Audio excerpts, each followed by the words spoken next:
तो आइए अब डेटास मैनेजमेंट के क्वेश्चंस की प्रैक्टिस करते हैं, है ना। और लास्ट लेक्चर में आपने जो भी समझा उसकी सही लेवल पर अंडरस्टैंडिंग आपकी अब बढ़ेगी, है ना।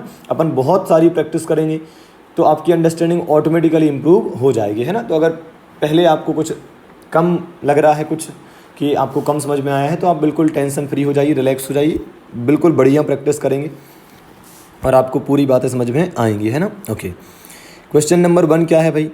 Metallica twice manufactures die cast metallic cars for kids. ठीक है, ये छोटी छोटी कार बनाते हैं किड्स के लिए, ठीक है। इट्स प्रेजेंट सेल है 60 लैक्स। अभी भाई 60 लाख है इनकी सेल। 20 दिन का क्रेडिट पीरियड देते हैं, मतलब डेटर को हम 20 दिन का समय अलाउ करते हैं और अभी हम माल कितना बेचते हैं, 60 लाख का। Okay, company is contemplating an increase in the credit period with a view to increase sales. अब ये लोग सोच रहे हैं यार 20 दिन की जगह अगर अपन ज़्यादा दिन डेटर को अलाउ करेंगे, जैसे कि 30 दिन 40 दिन 50 दिन कुछ भी ऐसा अलाउ करेंगे, तो हमारी जो सेल है ना वो बढ़ जाएगी, है ना। ऐसा ये प्लान बना रहे हैं। इनकी प्रेजेंट वेरिएबल कॉस्ट होती है 70% ऑफ सेल्स, ठीक है। फिक्स्ड कॉस्ट कितनी है, 8 लाख पर एनम, ठीक है। और company expect pre tax return on investment is 25%। इसका मतलब कंपनी एक्सपेक्ट करती है कि हमें 25% कमाना है अगर हम कहीं भी इन्वेस्टमेंट करते हैं तो इसका मतलब कंपनी के पास कहीं ना कहीं अपॉर्चुनिटी होगी 25% अपने इन्वेस्टमेंट पर कमाने की। तो ये कहाँ काम में आ जाएगा, वो अपॉर्चुनिटी कॉस्ट का कैलकुलेशन करते हैं ना अपन, opportunity cost of fund blocked in debtors, तो वहाँ पर ये परसेंटेज काम में आ जाएगा, है ना। और ये प्री टैक्स गिवन है। आगे अदर डिटेल्स गिवन है, उसमें क्या गिवन है, पहली प्रपोज्ड पॉलिसी क्या है कि हम मतलब we are planning to increase the credit period from 20 days to 30 days, है ना। और इस केस में सेल्स कितनी हो जाएगी आपकी, 65 लाख, ठीक है। सेकेंड पॉलिसी में क्या है भाई, 40 दिन कर दो 20 दिन की जगह पे तो सेल्स 70 लाख हो जाएगी। फिर थर्ड क्या है, 20 दिन की जगह 50 दिन कर दूँ तो सेल्स 74 लाख हो जाएगी। और ऐसे ही अगर 60 दिन कर दो तो 75 लाख हो जाएगी, ठीक है। आपको बताना है, एडवाइस करना है कौन सी पॉलिसी कंपनी को सिलेक्ट करना चाहिए। 360 दिन एक साल में लेना है, ठीक है। कैलकुलेशन दो डिजिट तक चलेंगे आफ्टर डेसिमल, ठीक है। तो आइए इसे सॉल्व करते हैं। सॉल्यूशन नंबर 1 है ना, बहुत आसान है, देखो कैसे अपन डील करेंगे इसे। तो यहाँ पर लिख देते हैं evaluation of various credit policies. हम बहुत सारी क्रेडिट पॉलिसीज़ को एवेल्युएट करने वाले हैं और फिर उनमें से जो सबसे ज़्यादा फ़ायदा पहुंचा रही होगी उसे हम एक्सेप्ट कर लेंगे। तो पहले लिख देते हैं अपन एग्जिस्टिंग पॉलिसी, ठीक है, एग्जिस्टिंग पॉलिसी। यहाँ लिख देते हैं प्रपोज्ड पॉलिसी 1, ठीक है, proposed policy 2, proposed policy 3, proposed policy 4, ये सब आ जाएंगी, ठीक है। ओके, अभी हम 20 डेज अलाउ करते हैं, ठीक है, तो ब्रैकेट में ये भी लिख देते हैं। फिर हम क्या प्लान कर रहे हैं प्रपोज पॉलिसी 1 में कि हम 30 दिन अलाउ करेंगे, ठीक है, 30 डेज, फिर 40 दिन, फिर 50 दिन और फिर 60 दिन। Okay, done. अभी क्या करना है, आप देखिए किस केस में कितनी सेल्स है, पूरा डेटा अब हमें लिखना स्टार्ट करना पड़ेगा, ठीक है। तो देखिए भाई, सेल्स अभी कितनी है, 60 लाख। अगर 20 दिन की जगह 30 दिन कर देंगे क्रेडिट पीरियड तो ये कितनी हो जाएगी, 65 लाख। 40 दिन कर देंगे तो 70 लाख, 50 दिन कर देंगे तो 74 लाख और 60 दिन कर देंगे तो 75 लाख। वेरिएबल कॉस्ट 70% थी, तो 60 लाख का 70% 42 लाख। 65 लाख का 70% कितना आएगा भाई, 65 इंटू 70% ये आ रहा है 45.5 लाख। 70 लाख का 70% कितना आएगा, 49 लाख। 74 लाख का 70% कितना आएगा, 51.8 और ऐसे यहाँ पर आ जाएगा 52.5 लाख, ठीक है। फिक्स कॉस्ट तो डायरेक्टली गिवन है, कितनी गिवन है भाई, 8 लाख। तो फिक्स कॉस्ट तो फिक्स रहती है, नाम ही फिक्स है, तो सब जगह कितना आ जाएगा, 8 लाख। ओके, ठीक है। अब आप देख लीजिए ये कितना आएगा, प्रॉफिट बिफोर, अभी हमने क्या नहीं घटाया, bad debt and other admin cost, ठीक है। कितना आएगा, 60 लाख में से 42 लाख और 8 लाख मतलब 50 लाख गया, तो कितना आ जाएगा यहाँ 10 लाख, ठीक है। फिर यहाँ देख लेते हैं 65 माइनस 45.5 माइनस 8, तो ये कितना आ रहा है 11.5, ठीक है। यहाँ जाएगा 11.5 लैक्स, है ना। और ऐसी सब जगह आता जाएगा, पर मैं सारी कैलकुलेशन नहीं कर रहा हूँ क्योंकि अब केवल फिगर्स ही चेंज है, तो बाकी कैलकुलेशन आप कर लेना। मैं प्रेजेंट पॉलिसी और प्रपोज्ड पॉलिसी 1 का बता दे रहा हूँ, बाकी तो आप खुद ही कर लेना, बस फिगर्स चेंज है ना। माइनस बैड डेट घटाएंगे, पर क्वेश्चन में गिवन नहीं है तो डैश लगा दे रहा हूँ। फिर एडमिन कॉस्ट ये घटाएंगे, पर ये भी गिवन नहीं है, यहाँ भी डैश लगा देंगे। सर जब गिवन नहीं तो आप लिख ही क्यों रहे हो, आपकी अंडरस्टैंडिंग के लिए, है ना। एक बार पूरा फॉर्मेट दिमाग में सेट हो जाए, है ना। एग्जाम में आप ये नहीं भी लिखोगे तो भी चलेगा, पर ठीक है, अच्छा रहता है प्रॉपर फॉर्मेटिंग करो तो, है ना। फिर क्या है भाई, ये आ जाएगा आपका प्रॉफिट बिफोर टैक्स, ठीक है। तो अब टैक्स ये आ जाएगा 10 लाख, ये आ जाएगा 11.5 लैक्स, और यहाँ की तो आप खुद से कैलकुलेट करना, ठीक है। ये आपको खुद से कैलकुलेट करना है, ठीक है, ये वाले फिगर्स। अब देखो आप टैक्स, सर वो भी गिवन नहीं है, फिर भी मैं लिख रहा हूँ अंडरस्टैंडिंग, ठीक है, तो डैश लगा रहा हूँ, नहीं है तो ये आ जाएगा आपका प्रॉफिट आफ्टर टैक्स। अब सिंस टैक्स नहीं है तो प्रॉफिट बिफोर टैक्स भी वही है, आफ्टर टैक्स भी वही है, 10 लाख 11.5 लाख, और यहाँ के आप खुद से कैलकुलेट करना। माइनस आपका opportunity cost of fund blocked in debtors, ये सबसे इम्पोर्टेंट टर्म है इसलिए थोड़ा ध्यान से सुनना। इसकी वर्किंग हमें करनी पड़ेगी, तो यहाँ नीचे बना देते हैं वर्किंग नोट, वर्किंग नोट। बताइए भाई कितना अमाउंट ब्लॉक है आपका, 50 लैक्स, तो ये लिख रहा हूँ एग्जिस्टिंग पॉलिसी में, है ना। 50 lakhs blocked into debtor collection period कितना है, 20 दिन, 20 दिन के बराबर के डेटर होते हैं, तो 20 डिवाइड बाय 360, तो डेटर निकल आएंगे। अब जो भी अमाउंट के डेटर निकलेंगे वो साल भर रहता है, ऐसा मैंने समझाया था। जैसे आप देखना 50 लाख इंटू 20 डिवाइड बाय 360, तो ये आ रहा है 2.77, तो इसका मतलब 2.77 लाख के डेटर हमेशा रहते हैं हमारे। क्यों? क्योंकि 2.77 लाख का माल हमने बेचा, फिर 20 दिन में रिटर्न आ गया हमारे पास, हमने फिर इतना ही का माल बेचा, फिर रिटर्न आ गया, फिर इतना ही का माल बेचा, फिर रिटर्न आ गया, तो अल्टीमेटली हर कंडीशन में, हर पॉइंट ऑफ टाइम पर 2.77 लाख तो ब्लॉक है ही ना, है ना। और उसको हम कहीं और इन्वेस्ट करते तो कितना परसेंट कमा लेते, 25%, ठीक बात है। तो कितना आ जाएगा 25% भाई, यह आ जाएगा 0.6944, है ना। तो यहाँ लिख देते हैं अपन 0.6944 लाख, ठीक बात है, ओके। तो मुझे बताइए यहाँ पर नेट बेनिफिट कितना आ जाएगा, नेट बेनिफिट कितना आ जाएगा। आप 10 लाख में से ये घटा दीजिए, तो ये आ जाएगा आपका 9.3055 लाख, है ना। वैसे उन्हें दो, हाँ ठीक है, बस ऐसे ही रहने दो, है, ये हो गया 9.3055 लाख, है ना, ठीक है। अब ऐसी बताओ प्रपोज पॉलिसी 1 में अपॉर्चुनिटी कॉस्ट कितनी आएगी, वो भी कैलकुलेट कर लेते हैं। प्रपोज पॉलिसी 1 में कितना अमाउंट ब्लॉक हो रहा है, ये हो रहा है आपका 45.5 प्लस 8, 53.8, है ना।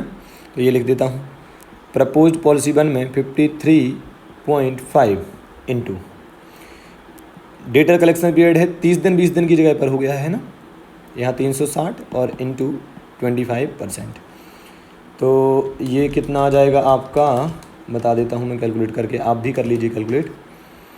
ये आ रहा है 1.11458 लाख, ठीक बात है, 1.11458, है ना। तो इसको अपन लिख देते हैं यहाँ पर 1.11458, यही था, चेक करो एक बार, हाँ यही था। अब इसको घटा दीजिए अपन क्या में से, 11.5 में से, तो आ जाएगा 10.38541, है ना। वैसे अगर आप बिल्कुल सही कैलकुलेशन चाहते हैं तो आप पूरे फिगर्स लिखना, पूरे मतलब जैसे कि मैं लिख रहा हूँ 9.30 लाख है ना, तो आप पूरा 9 लाख जो भी आ रहा है वो आप लिख सकते हैं और अच्छा हो जाएगा। तो आप देखिए अभी आपका प्रॉफिट एग्जिस्टिंग पॉलिसी में कितना हो रहा था 9.3 लाख समथिंग, और जब आप प्रपोज पॉलिसी बन में गए तो 10.3854 लाख हो गया है ना। हो सकता है आगे की पॉलिसीज़ में और बढ़े। अल्टीमेटली हम किस पॉलिसी को सेलेक्ट करेंगे, जिसमें सबसे ज़्यादा प्रॉफिट आ रहा होगा हम उस पॉलिसी को रिकमेंड करेंगे कि यार इस पॉलिसी को सेलेक्ट कर लीजिए। ठीक बात है। तो कितना सिंपल है आप खुद ही देख लीजिए। क्या करा, वही काम तो करा जो मैंने एग्जाम्पल में समझाया था। सेल्स में से वेरिएबल कॉस्ट और फिक्स कॉस्ट घटाइए तो प्रॉफिट बिफोर बैड डेट और अदर एडमिन कॉस्ट आ जाएगा। फिर ये अदर जो एडमिन बैड डेट है ये सब घटा दीजिए तो प्रॉफिट बिफोर टैक्स आ जाएगा। उसमें से टैक्स घटा दीजिए तो प्रॉफिट आफ्टर टैक्स आ जाएगा। और फिर अपॉर्चुनिटी कॉस्ट घटा दीजिए तो नेट बेनिफिट आ जाएगा। बस यही काम आपको पूरे चैप्टर में बार बार करते रहना है। ठीक है। अच्छा, एक और बात आपने ध्यान दिया कि मैंने अपॉर्चुनिटी कॉस्ट का जो रेट था 25%, उसके साथ कोई छेड़खानी नहीं की। बताइए क्यों? क्योंकि ना टैक्स रेट है ही नहीं क्वेश्चन में, तो अब कोई फ़र्क नहीं पड़ता। देखो ना, ए बिफोर टैक्स अमाउंट है, टैक्स था नहीं तो आफ्टर टैक्स भी इतना ही आए। अब ये अपॉर्चुनिटी कॉस्ट का रेट प्री टैक्स दिया हो तो भी क्या फ़र्क पड़ता है कि ये अमाउंट भी तो प्री टैक्स ही है। सही मायने में सोचो, टैक्स तो अपन ने घटाया ही नहीं, ये तो प्रेजेंटेशन पर्पज से दिखाया है ना। तो आपको कुछ भी एडजस्ट नहीं करना पड़ा। कब करना पड़ता, कब करना पड़ जाता? अगर जो आपकी क्वेश्चन है उसमें टैक्स रेट गिवन होती तो आपका यहाँ टैक्स आता तो ये अमाउंट भी आफ्टर टैक्स आता। ठीक है। और जो अपॉर्चुनिटी कॉस्ट है वो बिफोर टैक्स दी होती तो 25% बिफोर टैक्स है तो उसको आफ्टर टैक्स बनाकर फिर जो परसेंट आता उस परसेंट के हिसाब से ये वाली अपॉर्चुनिटी कॉस्ट का कैलकुलेशन किया जाता है। तो आप लोड मत लेना, वो तो जब क्वेश्चन आएंगे इस टाइप के तो अपन समझेंगे ही, है ना। सो ये हो गया आपका क्वेश्चन नंबर 1। ठीक है। आपका ये जो बचा हुआ पोर्सन है आप खुद से सॉल्व करिए, होमवर्क है आपके लिए, है ना। ओके, अब अपन मूव करते हैं नेक्स्ट क्वेश्चन की तरफ। ठीक है। तो नेक्स्ट क्वेश्चन अपन कौन सा करेंगे? चलो 4th क्वेश्चन करते हैं। इसको मार्क कर लेना, मोस्ट IMP है ना, बहुत बार एग्जामिनर ने पूछा है, बहुत फेवरेट क्वेश्चन है उसका, है ना। तो देखिए क्या है भाई 4th क्वेश्चन में, सेल्स है 21,000 यूनिट। ठीक है। ये सब प्रोजेक्शंस हैं, मतलब हम सोच रहे हैं कि ऐसा कुछ होगा। Selling price per unit 40, variable cost per unit 25, total cost per unit 35, credit period allowed 1 month का टाइम हम उन्हें देते हैं। The company proposes to increase the credit period allowed to it customer from 1 month to 2 month. तो ये लोग सोच रहे हैं कि यार 1 महीने की जगह 2 महीने कस्टमर को अलाउ करेंगे, शायद इससे सेल्स बढ़ जाए, है ना। It is envisaged that the change in policy as above will increase the sales by 8%। इनको लगता है ऐसा करने से सेल्स 8% से बढ़ जाएगी। फिर दिया था company desires a return of 25% on investment. ये रेट नॉर्मली काय के लिए दी होगी हमेशा आपकी अपॉर्चुनिटी कॉस्ट की कैलकुलेशन के लिए, है ना। मतलब कंपनी इतना % से कमा सकती है अगर कहीं और लगाए तो, है ना। You are required to examine and advise whether the propose credit policy should be implemented और नॉट। आपको बताना है कि जो प्रपोज पॉलिसी है वो एक्सेप्ट करना है या नहीं करना है। आइए देखते हैं। तो यहाँ लिख रहा हूँ सॉल्यूशन नंबर 2, बड़ा आसान है। ठीक है ना। चलो देखते हैं। यहाँ लिख देता हूँ प्रेजेंट पॉलिसी, यहाँ लिख देता हूँ प्रपोज्ड पॉलिसी। ठीक है। यहाँ पर सेल्स कितनी आएगी बताइए भाई। यहाँ पर सेल्स कितनी है, गिवन है 21,000 यूनिट इंटू 40। 21,000 यूनिट इंटू 40 ये आ रहा है 8,40,000। ठीक बात है, 8,40,000 पूरा फिगर लिखूँ तो थोड़ा सा सही रहता है ना। माइनस वेरिएबल कॉस्ट, तो 21,000 यूनिट इंटू 25, सो 21,000 यूनिट इंटू 25 5,25,000। ठीक है। और फिक्स कॉस्ट कितनी आ जाएगी, टोटल कॉस्ट पर यूनिट 35 है और वेरिएबल कॉस्ट पर यूनिट 25 है। इसका मतलब फिक्स कॉस्ट पर यूनिट कितना हुआ भाई, टोटल कॉस्ट पर यूनिट 35 है और उसमें वेरिएबल कॉस्ट पर यूनिट 25 है। तो आपने ये सुना होगा ना, total cost per unit equals two variable cost per unit और फिक्स कॉस्ट पर यूनिट, है ना, ऐसा। तो आपको ये गिवन है और ये गिवन है तो ये नहीं निकल जाएगा। तो 10 से मल्टीप्लाई कर देते, 21,000 इंटू 10 कितना आएगा, 2,10,000। ठीक है। ये कैसे आया, 21,000 इंटू 10 करने से आया था, है ना। ठीक है। अब बताइए यही काम प्रपोज पॉलिसी में करते हैं। सेल्स उन्होंने कहा था 8% से बढ़ जाएगी, तो 8,40,000 प्लस 8% कर देते हैं, तो ये हो जाएगा 9,07,200। ठीक है। वेरिएबल कॉस्ट कितनी हो जाएगी, तो यार 21,000 यूनिट थी, अब 8% से सेल बढ़ी है, मतलब 21,000 प्लस 8% कितनी यूनिट हो जाएंगी, 22,680। और एक यूनिट की वेरिएबल कॉस्ट 25 है, तो इंटू 25 कर देते हैं, कितना आ जाएगा, 5,67,000 है ना। ध्यान रखिए कई बच्चे समझ नहीं पाते हैं कि उन्होंने अगर कहा ना कि आपकी सेल्स बढ़ रही है, इसका सिंपल मीनिंग पता है क्या होता है, इसका सिंपल मीनिंग होता है कि केवल सेल्स की यूनिट्स बढ़ रही हैं, सेल प्राइस चेंज नहीं हो रही है ना। जब तक वो खुद से ना कह देना कि सेल प्राइस बढ़ा रहे हैं, तब तक सेल प्राइस को कांस्टेंट माना जाता है, वेरिएबल कॉस्ट पर यूनिट को कांस्टेंट माना जाता है, फिक्स कॉस्ट को कांस्टेंट माना, सब कांस्टेंट होता है। वेरिएबल कॉस्ट और सेलिंग प्राइस पर यूनिट में कांस्टेंट होती है और फिक्स कॉस्ट टोटल में कांस्टेंट होती है ना। तो इसका मतलब सेल बढ़ी है, इसका मतलब 21,000 यूनिट प्लस 8%, उतनी यूनिट हो गई है ना। सेलिंग प्राइस अभी भी वही है, वेरिएबल कॉस्ट पर यूनिट अभी भी वही है।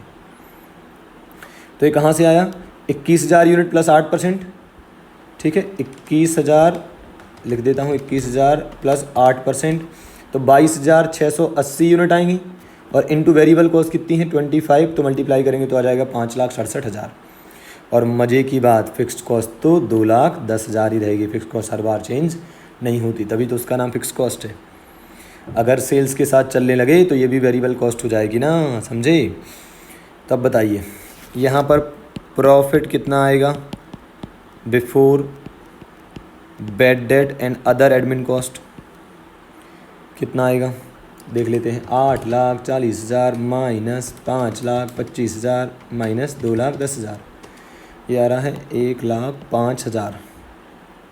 ठीक है, 1,05,000। और यहाँ कितना आएगा 9,07,200 माइनस 5,67,000 माइनस 2,10,000, तो ये आ रहा है 1,30,200। ओके, अब क्या करना है भाई, बैड डेट घटाना है। तो बैड डेट तो क्वेश्चन में दिए ही नहीं थे, तो यहाँ डैश लगा देता हूँ। क्या अदर एडमिन कॉस्ट दी थी, नहीं सर वो भी नहीं दी थी, बहुत अच्छा। अब समझ रहे कितना सिंपल क्वेश्चन आता है 8 नंबर में। तो यहाँ पर आ जाएगा प्रॉफिट बिफोर टैक्स, और टैक्स गिवन ही नहीं है क्वेश्चन में, तो बिल्कुल लोड है नहीं, है ना। तो यही रहेगा 1,05,000, पूरा लिखता हूँ, रुको, 1,05,000, और यहाँ पर 1,00,000 कितना था 30,200। ओके, और टैक्स में नहीं घटा रहा हूँ, टैक्स है ही नहीं, टैक्स नहीं है तो आप सीधा पता है क्या कर सकते हैं, डायरेक्टली अपॉर्चुनिटी कॉस्ट घटा सकते हैं। या तो क्या है, पूरा घटा कर दिखाओ, माइनस टैक्स, फिर प्रॉफिट आफ्टर टैक्स आएगा, फिर अपॉर्चुनिटी कॉस्ट घटाओ, है ना। पर टैक्स नहीं है ना, तो आप सिंपल कर सकते हो कि जो प्रॉफिट बिफोर टैक्स आया, अब टैक्स है नहीं तो उसको भूल जाओ, तो सीधा अपॉर्चुनिटी कॉस्ट आप घटा सकते हैं ना। अपॉर्चुनिटी कॉस्ट का कैलकुलेशन कैसे होगा, अब तो आपसे बनना चाहिए यार। देखो प्रेजेंट पॉलिसी में कॉस्ट कितनी है, 5,25,000 और 2,10,000, तो कितना हुआ 7,35,000, तो 7,35,000 इंटू कितना टाइम हम उन्हें देते हैं 1 मंथ, तो डिवाइड बाय 12 मंथ, मतलब 1 महीने के बराबर के डेटर होते हैं, तो डेटर आ गए। कितना आएगा वैसे 7,35,000, 1 मिनट, 7,35,000 डिवाइड बाय 12 इंटू 1, है ना, 61,250 आ रहा है ना। अगर इसका कैलकुलेशन देखें तो आ रहा है 61,250। तो मतलब ये हुआ कि इतने अमाउंट आपका हमेशा मतलब ब्लॉक रहता है। कैसे ब्लॉक रहता है, 61,250 की सेल आपने फर्स्ट डे करी, अब 1 महीने बाद आपको पैसा मिल जाएगा, तो कितने दिन ब्लॉक रहा, 1 महीने। अब जिस दिन ये आएगा ना पैसा वापस, जैसे ही आएगा आप तुरंत फिर से 61,250 की सेल कर दोगे, तो फिर से ब्लॉक हो गया ना, और फिर 1 महीने के लिए ब्लॉक रहेगा 61,250। फिर अमाउंट आएगा, तो जैसे ही आएगा आप फिर से माल बेच दोगे, तो कुल मिलाकर हर पॉइंट ऑफ टाइम पर कितना अमाउंट आपका ब्लॉक है 61,250 का। ठीक बात है।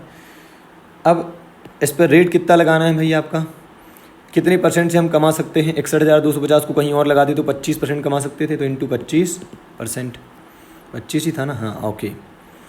तो अब ये देखो भाई कितना आ रहा है, इसको सॉल्व करें अगर, तो 7,35,000 divide by 12, 1 second, 7,35,000 divide by 12, 61,250 into 25%, तो ये आ रहा है 15,312, 15,313 लिख दे रहा हूँ, पॉइंट में भी कुछ था है ना। तो 15,313 आपका जो है वो अपॉर्चुनिटी कॉस्ट आ जाएगी। और सेकंड केस में इतनी आएगी, सेकंड केस में कॉस्ट कितनी हो जाएगी, 5,67,000 और 2,10,000, मतलब 7,77,000 है ना, 7,77,000, 7,77,000, ठीक है। डिवाइड बाय 12 इंटू 2 मंथ है इस बार है ना, और 25%। अब आप ऐसा करेंगे तो ये अमाउंट आएगा आपका 32,375। तो ये 32,000 मतलब 32,375 अपन यहाँ लिख देंगे, ठीक है। तो फाइनली आपका नेट बेनिफिट कितना आ जाएगा, नेट बेनिफिट यहाँ आ जाएगा आपका 89687, ठीक है। ये सॉरी यहाँ पर 3 है ना, 5 नहीं है। और यहाँ पर आ जाएगा आपका 97825 है ना। तो कुल मिलाकर बताइए आपको अगली पॉलिसी पर जाना चाहिए कि नहीं जाना चाहिए, जाना चाहिए। ऐसे में आप 89,000 समथिंग कमा रहे हो, ऐसे में आप 97,008 समथिंग कमा रहे हो, 97,000 समथिंग कमा रहे हो। इंक्रीमेंटल कितना कमाया, तो यहाँ आप लिख सकते हो इंक्रीमेंटल बेनिफिट, इंक्रीमेंटल बेनिफिट कितना हो जाएगा, 97,825 में से 89,687 हटा दीजिए तो कितना आएगा, 8138 है ना। This is called incremental benefit. तो आसानी से आप ऐसा कर सकते हैं, कोई दिक्कत नहीं है ना। ये भी बता देना कि company should accept the proposed policy as it is giving incremental profit of ₹8138 है ना। Okay, so this is the answer to question number 4 था ये है ना, मैंने 2 लिखा है यहाँ पर, ये 4 था भाई है ना, ठीक है। तो ये हो गया आपका क्वेश्चन नंबर 4, ठीक है। एक आध क्वेश्चन और कर लेते हैं, फिर थोड़ा आपको होमवर्क देंगे है ना। तो थोड़ा आगे बढ़ते हैं अपन, कौन सा क्वेश्चन करा जाए, अपन आ जाते हैं क्वेश्चन नंबर 14 पर आ जाते हैं अपन, ठीक है। क्वेश्चन नंबर 14 पर आ जाते हैं, ठीक है। ये और करवाता हूँ, फिर आपके लिए कुछ होमवर्क दूंगा, आप ईमानदारी से होमवर्क करिए, मैं आपको सॉल्यूशन पूरे शेयर कर दूंगा व्हाट्सएप ग्रुप पर, या आपको ना मिले तो आप मुझसे बात कर लेना, मैं आपको ये प्रोवाइड कर दूंगा। तो जो क्वेश्चन होमवर्क में दूंगा उनके सॉल्यूशन आपके पास होंगे, आप खुद से कर सकते हैं, डाउट होगा तो उससे देख लेना है ना। क्या है भाई, PTX limited is considering a change in its present policy, ठीक है। वो अपनी प्रेजेंट क्रेडिट पॉलिसी में कुछ चेंज करना चाहते हैं। करंटली क्या माहौल है भाई उनके यहाँ, वो 2 पॉलिसी एवेल्यूएट कर रहे हैं, ठीक है। The company is required to give a return of 20% on the investment in new accounts receivables, मतलब वो 20% का अपॉर्चुनिटी कॉस्ट होता है ना, क्योंकि कंपनी एक्सपेक्ट करती है कि हम कहीं भी इन्वेस्ट करें तो 20% से कमाएँ। कंपनी की वेरिएबल कॉस्ट 70% है। अच्छा, फिक्स कॉस्ट क्वेश्चन में नहीं दी है ना, तो इस बार जो आपका अपॉर्चुनिटी कॉस्ट निकलेगा वो वेरिएबल कॉस्ट पर ही निकलेगा है ना, बताया था मैंने भाई, वेरिएबल कॉस्ट और फिक्स कॉस्ट दोनों दी तो बहुत अच्छा। अब फिक्स कॉस्ट नहीं दी, वेरिएबल दी, तो केवल वेरिएबल पर निकाल दो है ना। इन्फॉर्मेशन और भी दी है नीचे, क्या क्या दी है। प्रेजेंट पॉलिसी में सेल होती है 30 लाख की, प्रपोज पॉलिसी 1 में 42 लाख की हो जाएगी, प्रपोज पॉलिसी 2 में 45 लाख की हो जाएगी, ठीक है। डेटर टर्नओवर रेशियो कितना है, यहाँ 4 टाइम्स, यहाँ 3 टाइम्स, यहाँ 2.4 times.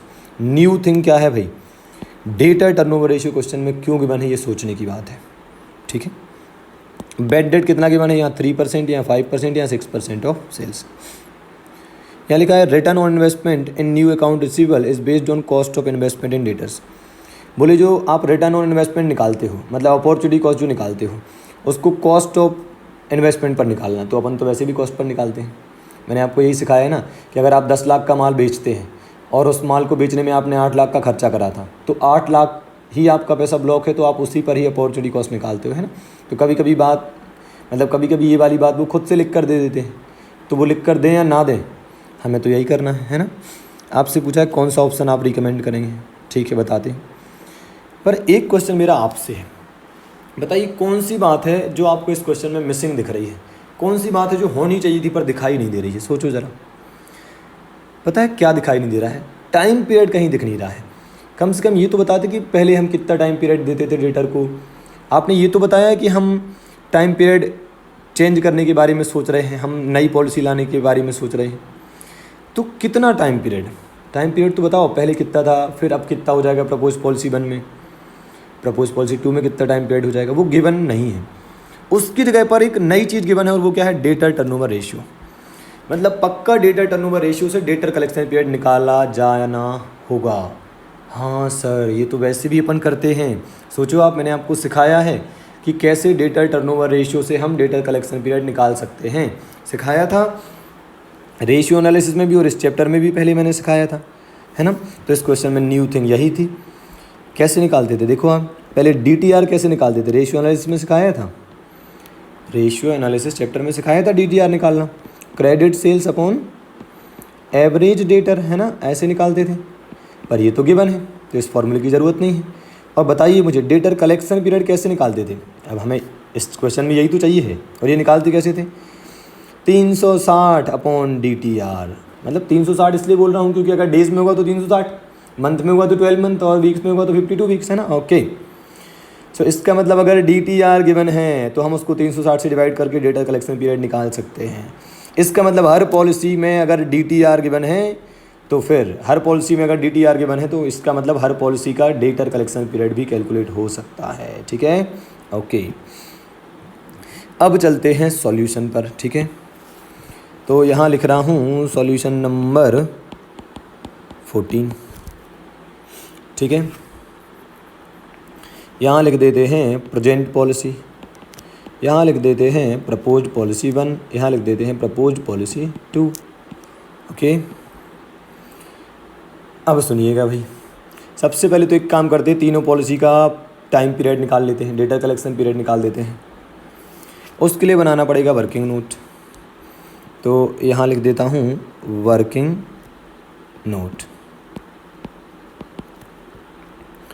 Calculation of debtor collection period. तो ये एग्जिस्टिंग पॉलिसी, ये प्रपोज्ड पॉलिसी 1, ये प्रपोज्ड पॉलिसी 2।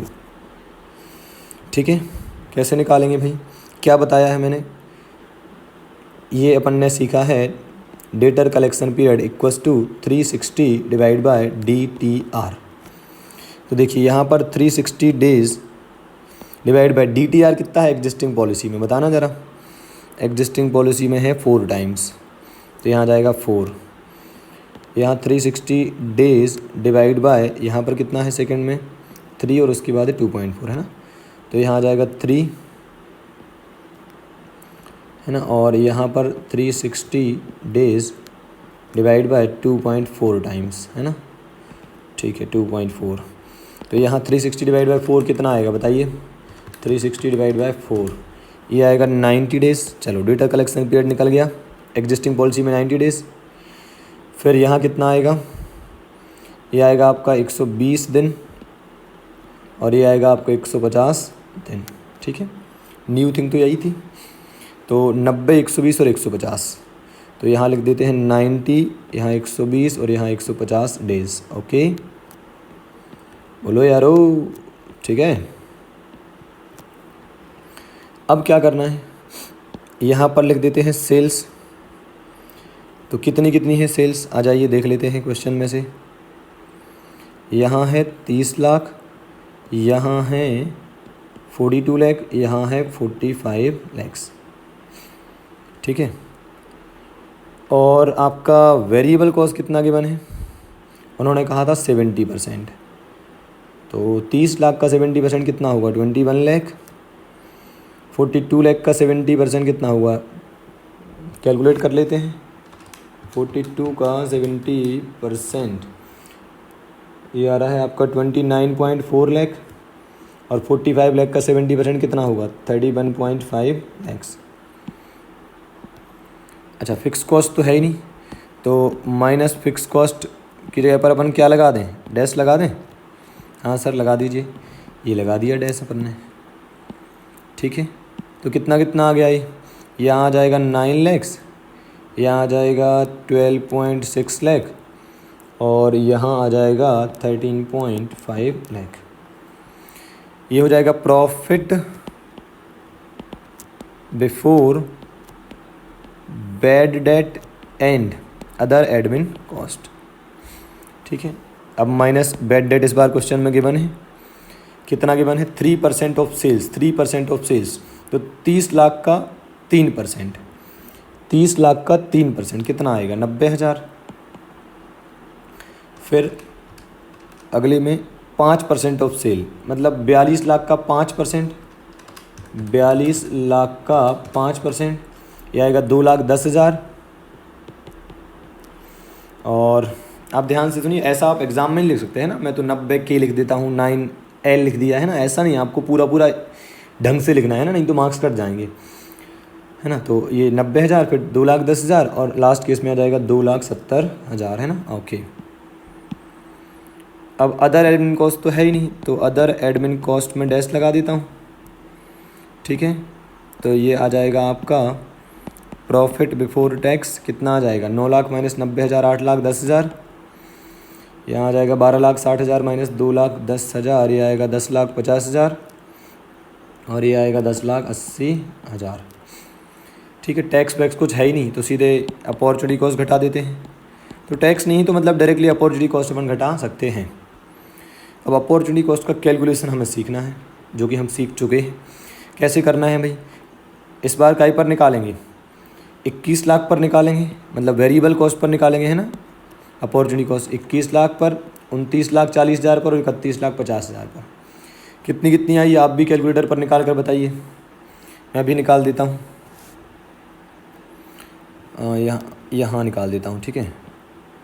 अपॉर्चुनिटी कॉस्ट ये हो जाएगा वर्किंग नोट 2 अपॉर्चुनिटी कॉस्ट, ठीक है, तीनों पॉलिसी में, एग्जिस्टिंग में, P1 में और P2 में, ठीक है। एग्जिस्टिंग में कितनी आ जाएगी 21 लाख और इनटू आपका 90 दिन था ना, 90 डिवाइड बाय 360 और परसेंट कितना था 20% दिया है क्वेश्चन में, देखो 20% है ना। तो आपका अपॉर्चुनिटी कॉस्ट कितना आ जाएगा 1,05,000, ठीक है। और सेकंड केस में कितना आ जाएगा ये, सेकंड केस में आ जाएगा आपका 29,40,000 है आपकी वेरिएबल कॉस्ट, 29,40,000 है आपकी वेरिएबल कॉस्ट। और डेज कितने हैं 120, तो 120 दिन के बराबर के डेटर आ जाएंगे और जो भी अमाउंट आएगा वो 20% से कहीं और इन्वेस्ट कर सकते हैं, तो कितना कमा सकते हैं निकल जाएगा, कितना आएगा 29,40,000 इंटू 120 डिवाइड बाय 360 इंटू 20%, ये आ रहा है 1,96,000, 1,96,000, ठीक है। और ऐसी लास्ट केस में कितनी आ जाएगी 31,50,000 है, 31,50,000 इंटू डेज कितने 150 डिवाइड बाय 360 इंटू 20%, ठीक है। तो 31,50,000 और डेज कितने थे 150 ही थे ना, हाँ 150 थे, तो इंटू 150 डिवाइड बाय 360 इंटू 20%, ये आ रहा है 2,62,500, ओके। तो सारे केस में अपॉर्चुनिटी कॉस्ट निकल गई, इसको लिख देते हैं अपने यहाँ पर, यहाँ 1,05,000 और 1,96,000 और आपका 2,62,500, 2,62,500 यही आ रहा था क्या, ओके। और यहाँ क्या करते हैं अपन, इसको घटा देते हैं। तो देखना, अगर मैं उधार बेचता तो मैं 8,10,000 कमा सकता हूँ, और अगर मैं ये उधार का ट्रांजेक्शन करने की बजाय अपना कुछ जो भी अमाउंट ब्लॉक हो रहा था उसको मैं कहीं और इन्वेस्ट कर दूँ तो 1,05,000 कमा लूँगा, है ना। तो नेट बेनिफिट कितना कमा रहा हूँ मैं उधार का ट्रांजेक्शन करके, निकल जाएगा ना 8,10,000 माइनस 1,05,000 कितना आएगा 7,05,000 और 10,50,000 माइनस 1,96,000, यहाँ आ जाएगा